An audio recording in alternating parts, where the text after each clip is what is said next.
Vous êtes sur Medi 1 et soyez les bienvenus dans ce nouveau numéro de Croissance Verte. L'agroécologie est considérée aujourd'hui comme une alternative viable au modèle agricole prédominant qui est de plus en plus industrialisé, dépendant des combustibles fossiles et qui détruit la biodiversité. Et l'agriculture diversifiée, à petite échelle, basée sur des connaissances locales et traditionnelles, adaptées aux conditions et à la culture locale, qui conserve la biodiversité et les écosystèmes vivants, s'avère être un des piliers d'un système alimentaire durable et juste. Sur notre continent, nous assistons actuellement à l'émergence de plusieurs initiatives agroécologiques. C'est le cas en Guinée, où notre correspondant s'est rendu au village de Baraya, dans la sous-préfecture de Tourmélin. C'est sur les berges du fleuve Kounkouré. Et vous le verrez dans un instant dans notre reportage. Et pour parler des enjeux et des perspectives en Afrique de l'agroécologie, nous sommes avec Abdou Rahim Ba, spécialiste en agroécologie et promoteur de la ferme des 4 chemins, située plutôt à Toubab Dialaho, au Sénégal. C'est un plaisir de vous recevoir. Merci beaucoup, merci à tous les téléspectateurs. Donc, moi, je m'appelle Rahim Ba, je suis le paysan sénégalais. Qui est agroécologiste. Donc, nous avons une ferme-école agroécologique des 4 chemins au niveau de Toubab Dialaho. Toubab Dialaho, c'est dans la région de Dakar. C'est le dernier village de Dakar. Donc, nous travaillons sur l'agriculture en milieu périurbain. Donc, j'ai eu actuellement 32 ans d'expérience en agriculture écologique et biologique. Monsieur Ba, nous reviendrons dans quelques instants sur vos initiatives, mais avons place à notre reportage. Il est signé Idrissa Cissé, correspondant de Medi 1 en Guinée.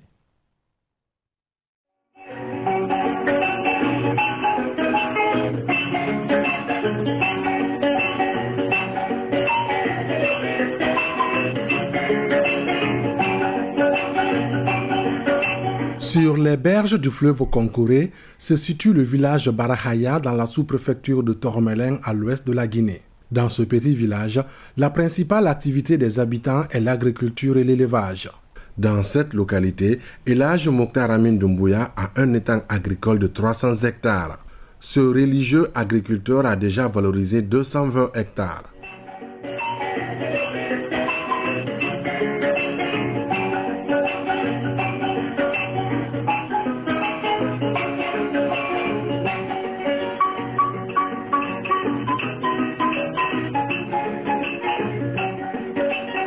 Allah a donné tout à ce pays, globalement. Tout ce qui est ailleurs, sur le sol, on a une partie qui est représentée en Guinée. Donc Dieu est là. Il a donné tout aux Guinéens. Il faut commencer, il faut finir, il faut te déterminer dans la vision. Et c'est pourquoi je vais travailler dans l'agriculture. Je vais produire ici en Guinée. Inch'Allah, ça sera consommé en Guinée. C'est ça la fierté.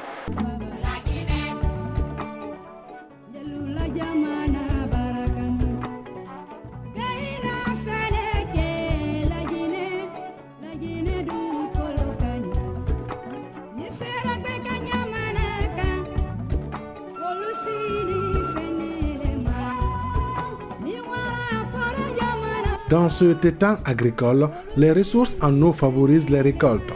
C'est pourquoi une bonne partie de la population s'y emploie avec beaucoup d'énergie. La terre de Guinée a un potentiel agricole très important.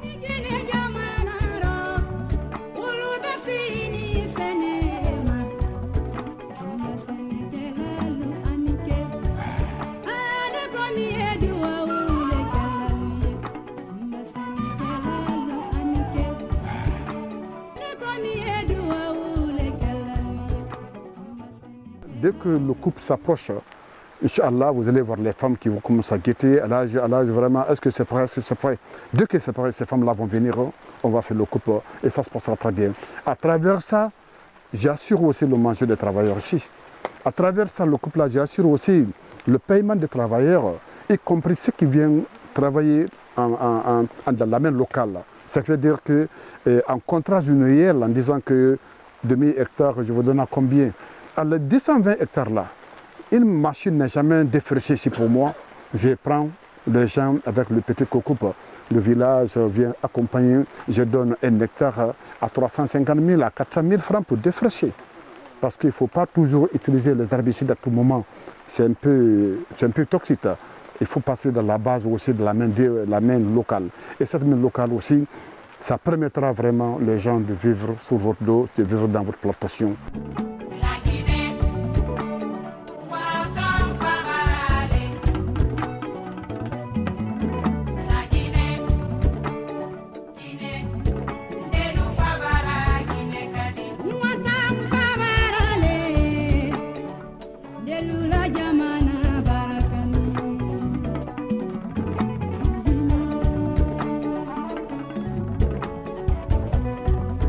Comme le dit l'adage, la terre ne trahit jamais.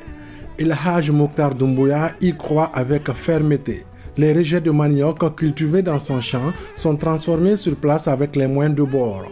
La transformation passe par plusieurs étapes. La main-d'œuvre locale est souvent sollicitée.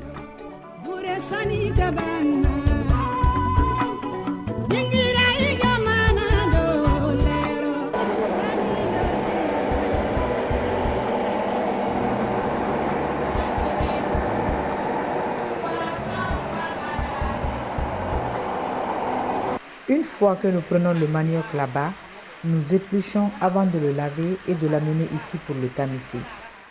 Quand la machine finit son travail, il est transporté de l'autre côté. Ensuite, nous l'acheminons pour faire des tris. Quand nous finissons le tri, le manioc est conduit dans un autre endroit. C'est la fin de tout ce processus qui donne ce résultat que vous voyez. Nous faisons ce travail avec beaucoup de passion. Nous venons chez El Hadj Doumbouya pour plusieurs raisons. Il nous offre des choses même si nous ne travaillons pas. Depuis qu'on a commencé à fréquenter ici, nous arrivons à subvenir à certains de nos besoins. Nous en profitons aussi pour apprendre cette transformation. Tout se passe bien ici avec les travailleurs. Chacun sait pourquoi il est ici. Donc pas besoin de trop parler. Et là, je paye les travailleurs à temps quand ils font un travail. Il nous montre presque tout ce qu'ils cultivent dans son champ. Sa venue ici est une chance pour nous qui travaillons avec lui. Il est vraiment un religieux qui a peur du péché de son prochain.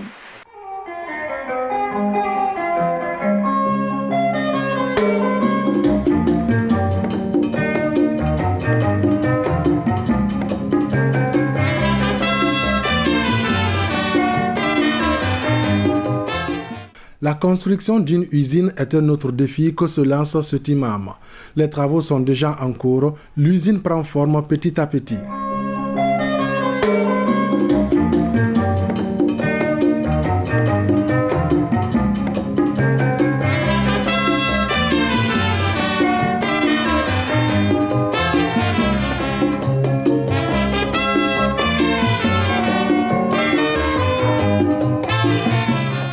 Nous allons faire, que ce soit en agriculture, en élevage, au niveau du aussi volaille aussi, nous avons nos fermes aussi. Et tous les échantillons seront représentés ici, qu'on appelle la salle d'exposition ici. C'est la salle d'exposition ici, c'est la salle d'analyse. Et là, voilà, c'est un bloc aussi de l'analyse. Et puis voilà, quand vous voyez la superficie là et la quantité, la longueur du scie, ça peut faire la salle de production des autres. Mais tout ce que tu fais, il faut bien faire. Et les différents bureaux sont là, parce que là, le laborantin qui va être là, il a droit à un bureau. Il a droit aussi de son placard. Il a droit de venir là, se changer, se mettre vraiment dans son tenue de travail. Avant, parce que ce que nous allons faire ici, c'est le manger. Et le manger, il faut que ça soit certifié. Et pour certifier, il faut des analyses concrètes, il faut des analyses correctes. Et ces analyses-là qui seraient répondues réellement dans la certification, à ce moment, votre produit, pourquoi pas? Et j'aimerais bien que quand je travaille ici, que j'ai aussi pouvoir muter très bien, travailler très bien, servir le pays, envoyer même ailleurs, même en Chine, je vais envoyer mon produit qui est fait ici. Je n'envoie pas pour qu'en France, pour aller vendre le produit de bio chez nous. La Guinée s'emploie actuellement à développer l'élevage des moutons et des volailles. Depuis quelques années, El Hadj Mokhtar Doumbouya s'essaie dans ce domaine aussi. Dans cette ferme, plus de 5000 têtes de volailles y vivent dans le strict respect des règles d'hygiène.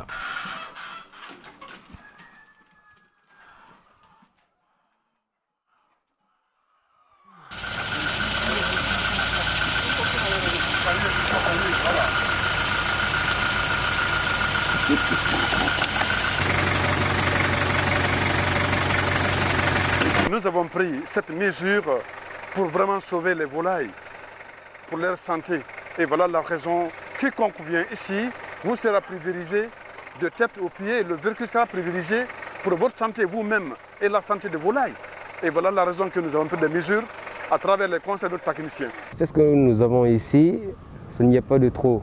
Nous avons seulement les volailles, les poules, ceux qui sont différenciés par leur couleur seulement. Nous avons les blancs, nous avons les rouges. Autrement dit, nous avons aussi des chèvres et des moutons.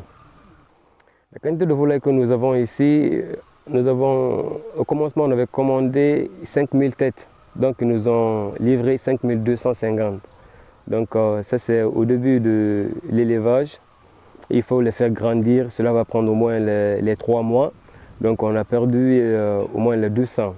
Je dirais bien qu'il nous reste ici 5000 et quelques têtes. La Guinée dispose d'un potentiel en terre arable estimé à 15,5 millions d'hectares. Un grand atout pour aider sa population à sortir de la pauvreté. À travers sa position géographique stratégique dans la sous-région, elle peut jouer un rôle de plaque tournante économique. Surtout que plusieurs cours d'eau y prennent leur source. Ainsi, l'entrepreneuriat privé pourrait y jouer un grand rôle. L'imam Elhadj Mokhtar Amin Doumbouya ne veut pas être en marge. Il compte œuvrer activement au développement de l'agriculture dans son pays afin de lutter contre la faim.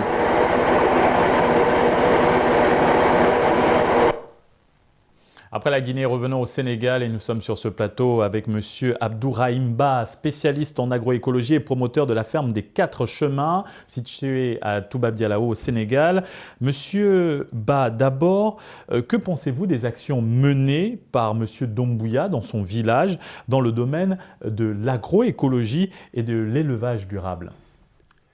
Merci, j'ai suivi avec intérêt ce reportage donc, qui me tient au cœur parce que je vois aujourd'hui un imam, un religieux qui retourne à la terre, qui montre la voie aussi aux autres religieux.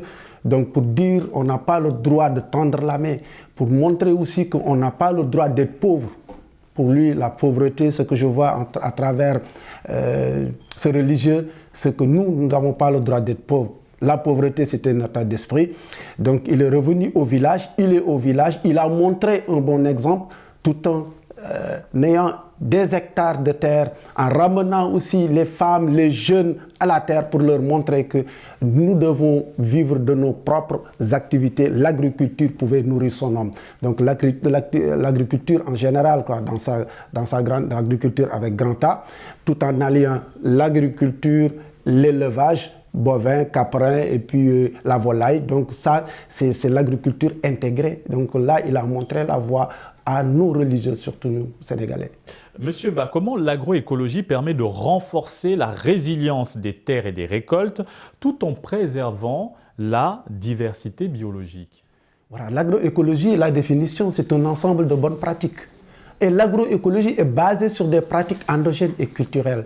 Aujourd'hui, l'agroécologie, donc, c'est sur ce qu'on appelle, est basé sur des fondamentaux. Et le fondement, c'est le sol, la plante. Donc, c'est un ensemble de bonnes actions donc, qui se pratiquent sur des fondamentaux. Et aujourd'hui, un des éléments importants, c'est la gestion de l'écosystème. Et cet écosystème, c'est quoi? C'est l'interaction entre les végétaux et les animaux. Donc cette interaction constitue un élément important. C'est ça qu'on appelle l'unité écologique. Monsieur Ba, justement, quels sont les principes de base préconisés pour l'élevage en agroécologie? Voilà, en agroécologie, nous, en tant qu'agroécologistes, vraiment, il faut... Parce que l'élevage joue un rôle transversal dans l'agroécologie. Parce que je disais tout de suite qu'il y a 6 fondamentaux. Il y a le sol, le respect du sol. Et dans le respect du sol, il y a la fertilisation, comment régénérer la fertilité du sol, tout en mettant des bonnes pratiques dans ce sol-là. Et l'autre élément, c'est l'eau. Donc l'eau aussi est un fondement de l'agroécologie.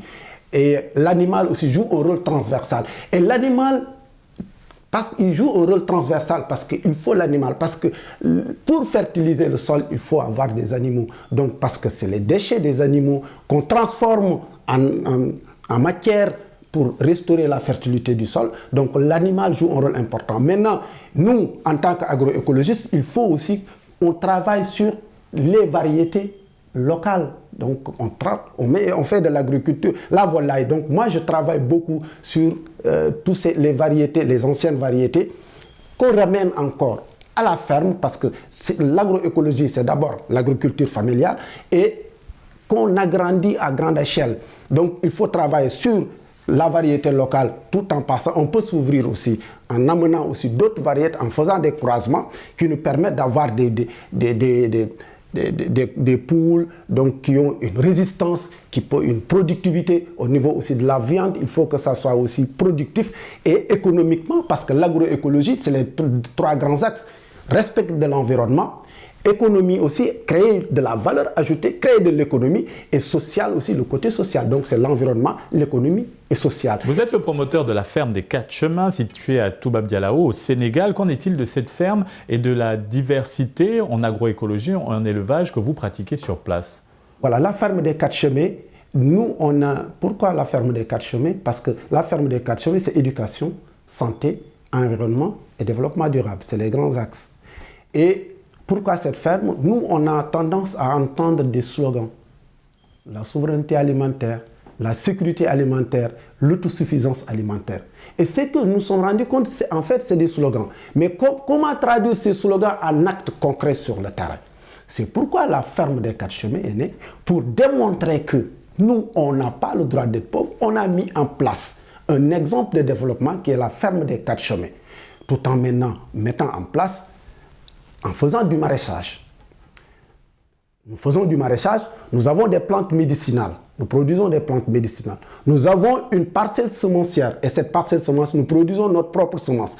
On a ce qu'on appelle la forêt comestible, et nous faisons de l'élevage. Donc c'est l'économie circulaire. Et nous produisons nos propres engrais, on n'achète pas d'engrais, nous n'achetons pas de produits de traitement. Les produits de traitement, nous les fabriquons nous-mêmes. Nous produisons notre propre semence, et nous avons nos propres eaux. Avec cette ressource, donc nous utilisons les ressources naturelles, donc l'énergie propre, en prêtant des panneaux solaires. Donc l'exode, le système d'exode de l'eau, nous avons un forage solaire. Donc vous avez vu, nous on est sur l'économie circulaire. Et là, l'élevage que nous pratiquons, on fait des poules, on fait des canards, on fait des pintades, on fait des vaches, on fait tout ce qui est... La diversification est donc importante lorsqu'on aborde la question de l'agroécologie et de l'élevage. Aujourd'hui, quels sont les défis majeurs de l'agroécologie en Afrique et quels sont les plans d'action à prévoir pour amplifier son expansion? Voilà, les défis, l'agroécologie est devenue alternative. Parce qu'aujourd'hui, on est arrivé à un stade où, avec la Covid-19, c'est une réponse. Parce que là où j'ai eu vraiment beaucoup d'interpellations, parce que quand il y a eu Covid-19, tout le monde m'avait dit « Raïb, tu avais raison ». Parce que j'avais dit à un certain moment qu'à un certain moment, on arrivera à un moment où chacun pour soi, Dieu pour quelques-uns. Et ces quelques-uns, c'est ceux qui ont cru à la terre. Et l'agriculture écologique est devenue alternative. Parce qu'aujourd'hui, on devient autonome, on devient souverain. Nous, on n'attend pas à la ferme des 4 chemins. On n'achète pas de semences. Nous produisons 25 spéculations de légumes, notamment les oignons. Nous produisons nos propres semences. Et nous sommes sur 33 variétés. Donc, que nous produisons nous-mêmes. Donc nous sommes autonomes. Nous n'attendons pas aujourd'hui Ukraine ou l'autre pour dire que nous attendons de l'engrais. Donc nous produisons notre propre engrais, du compost. Nous mettons des plantes fertilitaires. Nous faisons du compost liquide et du compost solide. Donc qui sont des résidus, des restes de la ferme qui nous donnent encore ces matières que nous transformons pour créer notre propre engrais. Pour vous, l'agroécologie est-elle une alternative efficace pour lutter également contre l'exode dans le milieu rural et renforcer la sécurité alimentaire? Effectivement, parce qu'aujourd'hui, pourquoi je dis nous travaillons sur l'exode urbain? Aujourd'hui, à la ferme des 4 chemins, vous retrouverez plus de 15 jeunes issus des villes. Ils viennent de Dakar, les étudiants qui, auparavant, ne voulaient pas exercer ce métier d'agriculteur parce que pensant que l'agriculteur est quelqu'un le plus pauvre. Il s'habillait en locoteur, ou bien quelqu'un qui est locoteur, ou bien quelqu'un qui s'habille en haillon, qui ne peut pas joindre les deux bouts. Aujourd'hui, avec la ferme des 4 chemins, nous avons montré que sur 1 hectare de terre, on peut pratiquer de l'agriculture en diversifiant les cultures, en mettant du maraîchage, des arbres. Parce qu'aujourd'hui, à la ferme des 4 chemins, nous produisons des olives, nous produisons des pommes, nous avons des pommiers, nous avons des oliviers, nous avons des poiriers, nous avons des poivres. Et nous avons 60 espèces d'arbres fruitiers et forestiers au niveau de la ferme. Et ça, nous produisons nos fruits, nous produisons nos légumes, nous produisons actuellement du riz. Nous avons aussi l'apiculture. Nous sommes en train de mettre en place la pisciculture pour montrer aux populations, montrer aux Sénégalais, à l'Afrique, qu'aujourd'hui, nous, on peut être autonome, on peut se nourrir de ce que nous produisons. Alors, quelles sont les opportunités de développement durable qu'offre l'agroécologie paysanne?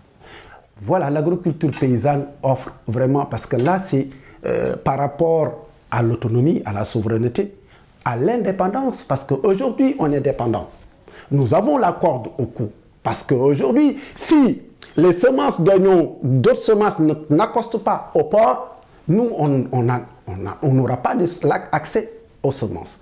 C'est pourquoi aujourd'hui, la semence paysanne, parce que moi je fais partie dans des réseaux comme ASPSP, Association pour la production des semences paysannes, et au niveau régional et au niveau sous-régional, QUASPE, le comité ouest africain pour la semence paysanne, où nous organisons des foires régionales et sous-régionales, où nous échangeons nos semences pour permettre aux cultivateurs d'accéder à ces semences et de ne pas acheter des semences. Et comme les intrants coûtent cher, comment maintenant réduire le coût des intrants au niveau et l'accès aux semences qui ne sont pas OGM, qui ne sont pas hybrides, aux semences reproductibles?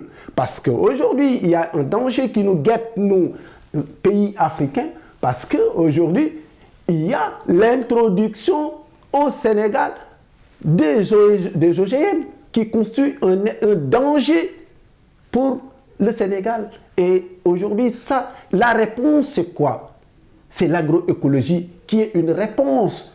Et cette réponse, c'est quoi? C'est de pouvoir produire nos propres semences, de garder nos semences anciennes, de les développer, de les multiplier et de pouvoir les gérer. Alors, monsieur, encore une question. Comment mieux sensibiliser aujourd'hui les agriculteurs sur cette question épineuse des OGM et de l'agriculture, de la pratique de la bonne agriculture, de la bonne agroécologie et d'un élevage en bonne et due forme? Voilà, ça c'est un plaidoyer. C'est ce que vous êtes en train de faire. C'est un travail important de pouvoir discuter, inviter des gens qui travaillent dans ce secteur. Moi, depuis 30 ans, nous travaillons dans ce secteur, dans l'agroécologie, où les gens, au début, nous prenaient comme des fous parce qu'ils pensaient que l'agroécologie ne pouvait pas nourrir son homme. Aujourd'hui, nous, on est arrivé à un stade où on a le dos au mur parce que vous savez que les pesticides, les engrais chimiques détruisent le sol, tuent les micro-organismes qui sont dans le sol. Les pesticides aussi créent énormément de maladies. On est confronté à des maladies, de nouvelles maladies. Insuffisance rénale, diabète, hypertension artérielle. Ça, c'est des causes d'une mauvaise alimentation qui est là, causée par ces pesticides et ces engrais chimiques. Et maintenant, aujourd'hui, nous avons montré l'alternative. On n'est pas arrêté. Nous ne sommes pas arrêtés à dire c'est pas bon, mais nous avons montré, nous avons mis en place. Pourquoi la ferme des 4 chemins? Parce que la ferme des 4 chemins, c'est depuis 2017. En 5 ans, nous avons mis en place une ferme école, un exemple de développement pour dire au gouvernement, pour dire aux paysans, venez voir, parce que là, il ne s'agit pas de dire c'est pas bon l'agroécologie, mais c'est de montrer. Vous avez posé des actes forts. Forts. On a posé des actes forts. On a posé un exemple. On a montré. Parce que moi, je suis paysan. Je ne suis pas ingénieur agronome, je suis paysan. Et en tant que paysan, je fais de la recherche-action. Mais je travaille aujourd'hui avec les universitaires, les universités du Sénégal. Maintenant, ces étudiants, ils viennent c'est eux qui font la validation scientifique au niveau de la ferme des 4 chemins, en faisant leur mémoire, en écrivant des mémoires, en présentant, maintenant, c'est eux qui valident les recherches que nous, en tant que paysans, que nous avons, est en train de vulgariser ça au niveau, parce que nous faisons des formations, ça fait partie des plaidoyers, parce que je fais le tour du Sénégal, je fais le tour de l'Afrique pour former, pour éveiller, parce que le premier module de formation de la ferme des 4 chemins s'appelle l'ensemencement de conscience, une insurrection de conscience, pour permettre aux gens de comprendre les dangers et puis voir aussi de le proposer que c'est possible et l'agriculture écologique et biologique pouvait nourrir son nom. Merci M. Rahim Ba pour cet éclairage. Nous rappelons que vous êtes agroécologiste, bien sûr, et promoteur de la ferme des 4 chemins. Merci. Et merci à vous d'avoir suivi cette émission. Très bonne suite des programmes sur Média.